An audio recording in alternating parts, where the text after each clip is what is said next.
Bismillahirrahmanirrahim.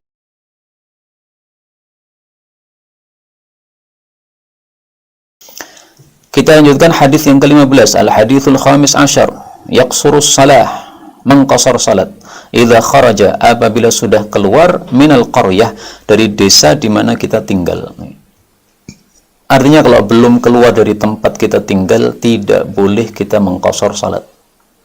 Berbeda dengan orang yang iftar, ya. Dia di bulan Ramadan mau safar. Nah, sebelum keluar dari rumahnya, boleh enggak dia iftar dulu, yaitu dia makan dulu. Di sini diperselisihkan oleh para ulama. Tetapi kalau sebelum berangkat safar dia qasar di rumah, nah di sini tidak ada perselisihan para ulama bahwa hal itu tidak boleh, ya. Karena dia belum kharaja minal qaryah, belum keluar dari desa di mana dia tinggal. Dalilnya apa? An Anas bin Malik radhiyallahu anhu qala, "Shallaitu dhuhra, aku salat zuhur ma'an Nabi, bersama Nabi sallallahu alaihi wasallam, bil Madinah, di kota Madinah, arba'an, 4 rakaat. Wa bidzul Hulaifah, dan di Dzul Hulaifah, ini sudah keluar dari kota Madinah, maka salatnya beliau rakaatain, sudah 2 rakaat, yaitu diqasar. Rawahul Bukhari, diriwayatkan Bukhari, wa tarjama alaih, dan dia memberikan judul atas hadis ini biqaulihi, dengan perkataan beliau, babu yaqsuru, bab tentang mengqasar idza kharaja min maudhi'ih, apabila sudah keluar dari tempatnya, yaitu dari desa di mana dia tinggal. Nah, maka hadis ini menunjukkan bahwa kalau dia masih berada di desa di mana dia tinggal, belum lepas dari area desa tadi, ya, masih berada di tengah-tengah rumah-rumah perkampungan yang dia tinggal di situ, maka dia masih belum boleh qasar. Nah, begitu sudah lepas dari area rumah-rumah perkampungan tersebut, sudah masuk area lain, ya, perkampungan yang lain atau desa yang lain, maka barulah dia boleh untuk mengqasar salatnya. Itulah pemahaman yang tepat untuk hadis ini. Karena sebagian orang ada yang salah paham, ya. Dikira bahwasanya Nabi Shallallahu Alaihi Wasallam kalau berada di Madinah salatnya 4, kalau safar menuju Dzul Hulaifah salatnya 2 rakaat. Ini salah paham. Jadi hadis ini tidak bicara tentang jarak tempuh qasar salat, tidak sama sekali.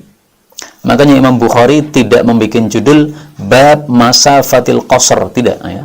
Bab jarak tempuh qasar berapa kilo, tidak. Karena kota Madinah dengan Dzul Hulaifah sangat dekat. Saya sudah tanya kepada Mbah Google, kata Mbah Google, Madinah dengan Dzul Hulaifah itu jaraknya 8 kilo. Nah, saya nggak ngerti tepatnya, ya, karena belum pernah mencoba sendiri, tapi memang sangat dekat antara Masjid Nabawi dengan Dzul Hulaifah. Nah, kira-kira 10 menit dengan mobil, kemudian jarak tempuhnya adalah 8 kilo tadi. Maka hadis ini fikihnya adalah kapan boleh mengqasar apabila dia melakukan safar. Maka jawabnya adalah kalau sudah keluar dari tempat di mana tinggal. Nabi tinggal di kota Madinah. Nah, kita sudah lepas dari Madinah, masuk Dzul Hulaifah, berarti sudah masuk area kota lain. Nah, maka disitulah boleh untuk mengqasar salatnya. Nah, maka di sini ijma'nya apa? Wa qala Ibnul Mundzir rahimahullah, wa ajma'u, para ulama ijma' sepakat, ala anna, bahwasanya, lilladzi, bagi orang yang yuridu safar, menghendaki safar, ayyaqsura shalah, boleh mengqasar salat, idza kharaja, apabila sudah keluar, an jami'il buyut, dari seluruh rumah-rumah, minal qaryati allati kharaja minha, dari desa yang dia keluar darinya. Nah, biasanya satu desa ke desa yang lain kan ada jedanya, ya. Ini di sini ada rumah-rumah perkampungan, suatu perkampungan kemudian dipisah dengan sawah, atau dipisah dengan sungai, atau dipisah dengan area kosong, ya, baru kemudian ada perkampungan lain, rumah-rumah yang lain. Nah, seperti itu maksudnya.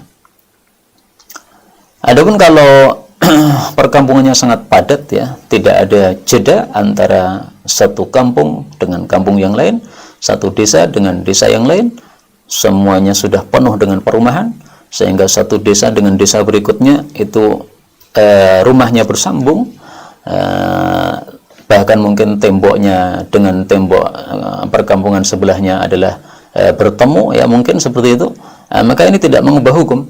Yang penting dia sudah keluar dari tempat di mana desa dia tinggal, diperkirakan saja seperti kota Madinah, kemudian ada kota lain, nah sekitar itu, maka berarti sudah dianggap keluar dari tempat di mana dia tinggal.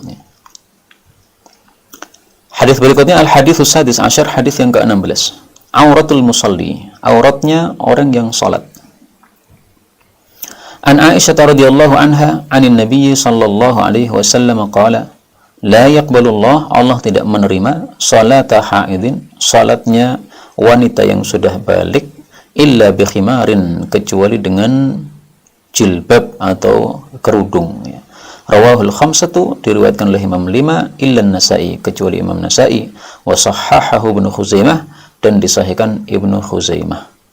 Qala Ibnu al-Mundhir rahimahullah, wa ajma'u, ulama sepakat, ala anna rajul, bahwasanya seorang laki-laki, mimma yajibu alaihi satruhu, dari apa yang wajib dia untuk menutupinya, fi sholati, di dalam salat, adalah al-qubul wad dubur, kubulnya dan duburnya, jadi kemaluannya dan duburnya.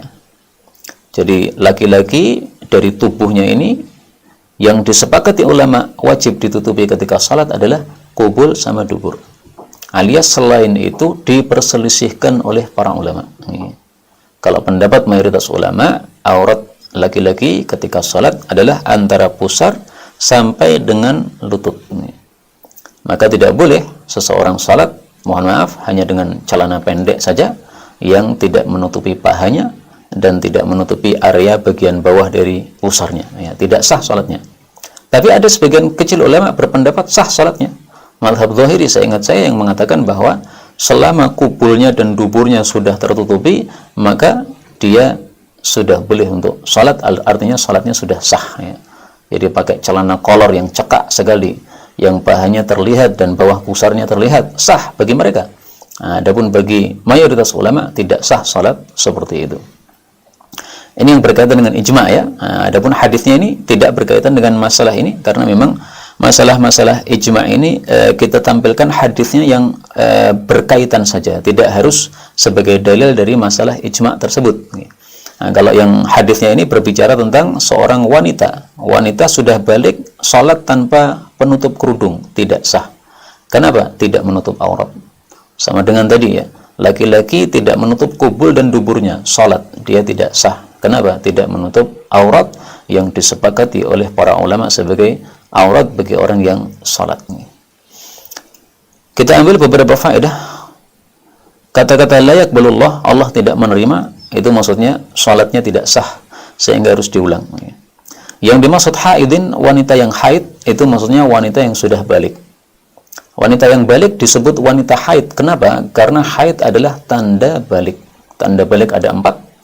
Yang 3 adalah tanda balik untuk laki dan perempuan, tambah 1 lagi tanda balik untuk perempuan saja, yaitu haid. Nah, adapun ketiga yang merupakan tanda balik laki perempuan, yang pertama adalah mimpi basah. Meskipun mimpi basah ini jarang dialami oleh perempuan, tapi seandainya mengalami, maka itu tanda balik. Yang kedua adalah usia 15 tahun. Tapi memang ini diperselisihkan ulama, ya. Kita pakainya mazhab Syafi'i, yaitu 15 tahun, baik laki maupun perempuan sama saja. Itu berarti sudah balik. Kemudian yang ketiga, tumbuh bulu kemaluan. Meskipun ini juga diperselisihkan lagi oleh para ulama. Sebagian mengatakan muncul tumbuh jenggot, ya.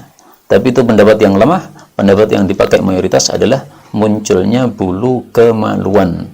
Maka salah satu dari 4 ini, kalau sudah terjadi pada wanita, atau salah satu dari 3 itu kalau terjadi pada laki-laki, berarti dia sudah balik, sehingga dia sudah mukallaf. Nah, kalau sudah mukallaf, maka salatnya harus menutupi auratnya, maka harus bikhimar, ya. Khimar itu sesuatu yang menutupi kepala, jadi bahasa kita ya kerudung, ya. Maka khimar itu berbeda dengan jilbab. Kalau jilbab ini mempunyai 2 makna. Makna yang pertama, jilbab adalah sama dengan khimar, yaitu penutup kepala. Dan itu yang dipakai di istilah orang Indonesia. Orang Indonesia mengatakan jilbab, maksudnya apa? Penutup kepala, kerudung. Kemudian makna yang kedua jilbab, dan itu yang dipakai di dalam Al-Quran. Jilbab itu adalah baju kurung, baju yang menutupi seluruh tubuhnya, dari atas, dari kepala, sampai dengan kaki, sampai dengan bawah, ya. Kita temukan dalam ayat Al-Quran istilah jilbab itu. Jalabibihin. Surah Al-Ahzab ayat yang ke-59. Ya ayyuhan nabi, wahai nabi, katakan kepada istrimu, kepada anak perempuanmu, kepada wanita-wanita mukminin, hendaklah mereka menjulurkan atas diri mereka jilbab-jilbab mereka.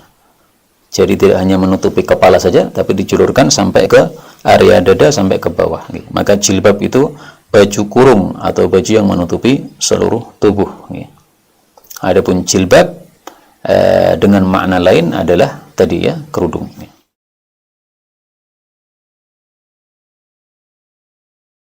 تقبل منا إنك أنت السميع العليم وتب علينا إنك أنت التواب الرحيم اللهم نحمدك حمدا شاكرين حمدا ناعمين حمدا يوافي نعمه يكافئ مزيدا يا ربنا لك الحمد ولك الشكر كما ينبغي لجلال وجهك الكريم ولعظيم سلطانه اللهم صل وسلم وبارك على رسولك الكريم نبينا محمد وعلى آله وصحبه أجمعين اللهم اجعلنا من أهل القرآن waj'alil Qur'ana sahiban lana fid dunya wa syafi'an lana fil akhirah.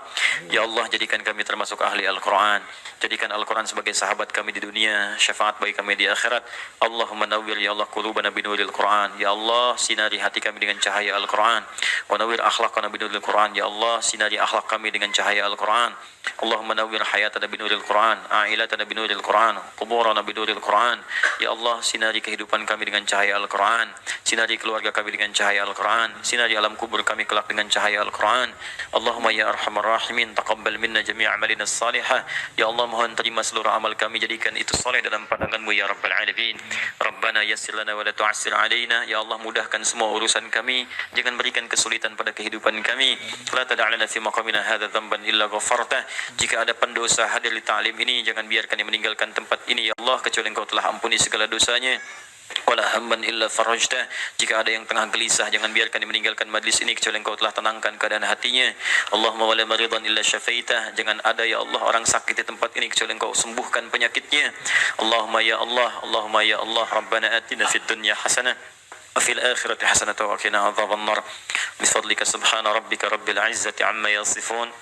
والسلام على المرسلين وآخر دعوانا سبحانك اللهم وبحمدك أشهد أن لا إله إلا أنت نستغفرك ونتوب إليك والحمد لله رب العالمين ثم السلام عليكم ورحمة الله وبركاته.